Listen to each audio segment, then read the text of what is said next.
En esta ocasión vamos a tratar uno de los temas que más atención ha recibido en los últimos 20 años, con importantes aportes de científicos venezolanos, tanto en instituciones nacionales como el IBIC, como radicados en el extranjero. Vamos a enfocarnos aún más en la relación hospedador-parásito.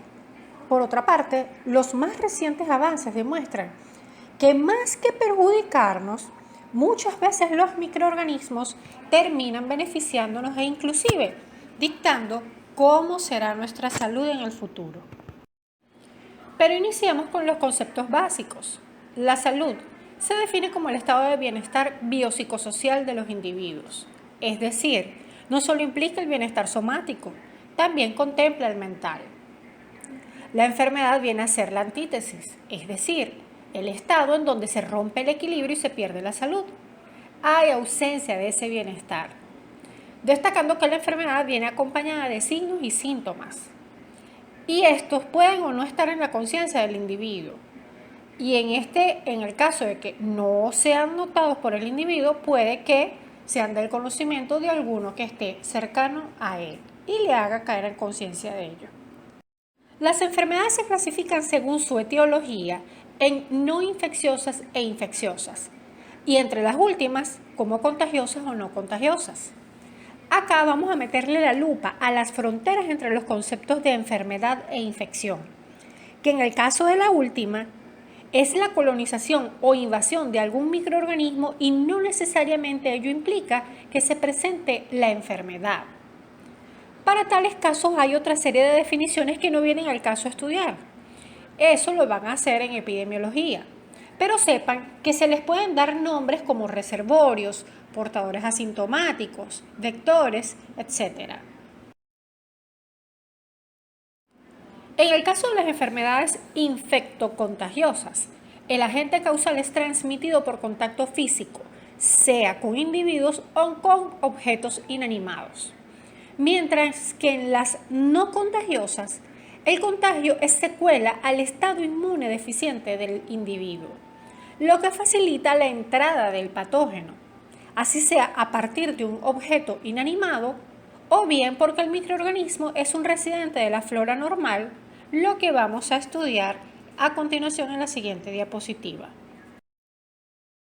La flora microbiana normal es aquel conjunto de microorganismos que residen y conviven con el hospedador sin causarle perjuicio, es decir, en una relación benéfica y o al menos sin causarle perjuicio alguno. En la mayoría de los casos se considera como hospedador a un vertebrado superior, aunque este tipo de relaciones también se ve en vertebrados inferiores, crustáceos e invertebrados. Usualmente los miembros de la flora microbiana normal o flora comensal le generan diferentes beneficios al hospedador. El ejemplo clásico en veterinaria son los microorganismos de la flora ruminal. La flora microbiana normal se subdivide en tres grandes grupos poblacionales. La normal residente es la que permanentemente representantes de esa especie, de una especie microbiana en particular, estará con el hospedador durante toda su vida, mientras que la normal transitoria acompaña al hospedador durante una etapa de su vida y el ejemplo vienen a ser los microorganismos de la flora intestinal en los lactantes, que al pasar esta etapa alimenticia, pues su número decrecerá y será reemplazado por otra población. Ahora bien, el equilibrio entre estas tres subpoblaciones es muy delicado y obedece a los ya estudiados factores físico-químicos, que puede llevar a cambios tanto en el número de las subpoblaciones como en quienes la integran, es decir, variaciones cuali y cuantitativas. Recuerden que en el ABA tienen recursos, algunos con narración en inglés, pero les pueden cambiar la configuración y obtener subtítulos en español. E inclusive pueden activar subtítulos en español por traducción simultánea.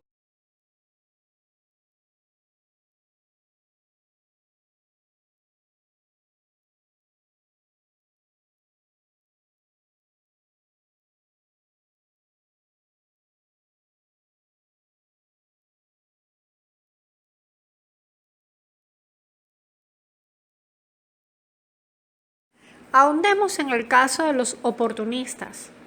Existen aquellos que causan perjuicio porque aumenta su número poblacional en su espacio anatómico habitual, o bien porque por variables físicas y hasta fisiológicas logran acceso a otros compartimientos y así logran causar patologías. El ejemplo clásico es la entrada de alguna bacteria del tracto intestinal hacia la cavidad uterina o hacia las vías urinarias. También hay casos excepcionales en donde veremos a individuos que no desarrollan sintomatología alguna y son capaces de portar, aún en los sitios anatómicos vulnerables, a patógenos indiscutibles. Por ejemplo, hay personas capaces de portar en sus gargantas a bacterias como Neisseria meningitidis, que es uno de los microorganismos causales de meningitis, el famoso meningococo, o Streptococcus pneumoniae, que es el neumococo, que en pulmones es el causal de la neumonía. La importancia de la flora microbiana queda evidenciada al estudiar a los animales gnotobióticos, que son animales de experimentación de laboratorio. Han sido criados de manera tal que no desarrollan flora microbiana normal, es decir, están completamente asépticos, lo que logísticamente cuesta muchísimo, y se crían de esta manera con fines de experimentación e investigación.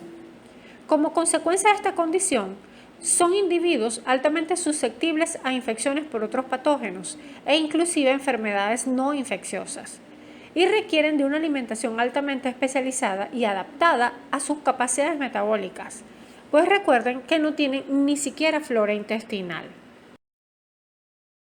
Muy bien, ¿recuerdan los famosos postulados de Koch? Y que debieron reformularse por algunas razones.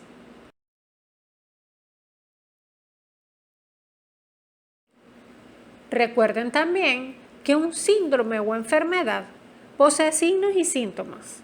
Los primeros son detectados por el observador clínico, mientras que los segundos son referidos o manifestados por los pacientes, siendo que muchas veces estos últimos los veremos en humanos. Y sin embargo, el análisis de la conducta de los animales les podrá permitir a ustedes como veterinarios inferir los síntomas así el animal no les hable. Toquemos algunos puntos que ahondarán más cuando vean la unidad curricular epidemiología. Para que se establezca una infección, deberán darse pasos, desde el contacto con el reservorio o fuente de infección hasta la aparición de la enfermedad clínica aparente. Y el paso de las 5 últimas etapas dependerá de otras subetapas, que van desde la inoculación, el periodo de incubación, hasta la etapa de la convalecencia, en donde en la mayoría de los casos de enfermedades infecciosas hay una clara variación y o correlación entre el tiempo con los niveles de la población del agente patógeno, es decir, la carga microbiana. Otros conceptos de interés tienen que ver con la manera en cómo se contagia el hospedador, es decir, cómo ha ocurrido la transmisión. Bien sea porque el individuo entra en contacto directo o indirecto con el microorganismo o con los vectores, que usualmente son otros seres vivos que poseen el microorganismo pero que no padecen la enfermedad. De todas maneras, ya en la unidad curricular parasitología verán la clasificación de los vectores, los cuales son definidos porque son hospedadores intermediarios. Ahora, veamos otros conceptos que manejaremos mucho más en la unidad curricular microbiología. La patogenicidad es la capacidad de un microorganismo de causar daño, mientras que el poder patógeno es la enfermedad que ocasiona. Tomemos como ejemplo el coronavirus y sus cepas circulantes actualmente en el país. Al principio de la pandemia, al menos acá en Venezuela, solo se tenía la cepa italiana, la cual a su vez resultó como mutante de la cepa china de Wuhan. Esa cepa italiana colonizó a toda América desde varios puntos de entrada. Sin embargo, en el tiempo se produjeron varias mutantes como la P1 brasilera, específicamente de Manaus. El poder patógeno de todas es el mismo, es decir, todas causan la misma patología, pero con diferentes formas clínicas de expresión que dependen a su vez de las características de base de los pacientes. Empero, Ya está demostrado que la variante P1 de Manaos es más patógena que sus predecesoras e inclusive en las noticias se afirma que hay otra variante surafricana que es más agresiva aún, es decir, que tiene mayor patogenicidad.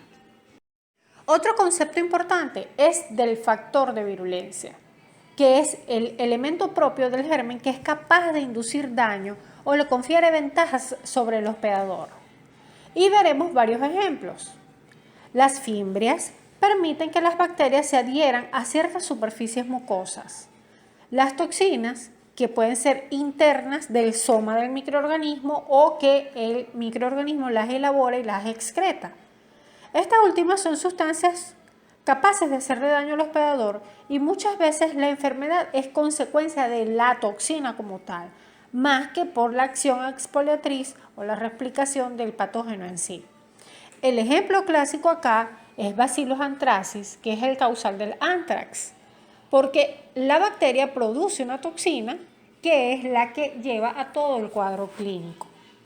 También hay enzimas producidas por los gérmenes, las cuales vendrían a ser como exotoxinas, pues las secretan y así le hacen daño al hospedador, con muchísimos ejemplos que los vamos a ir viendo conforme vayamos estudiando cada género bacteriano.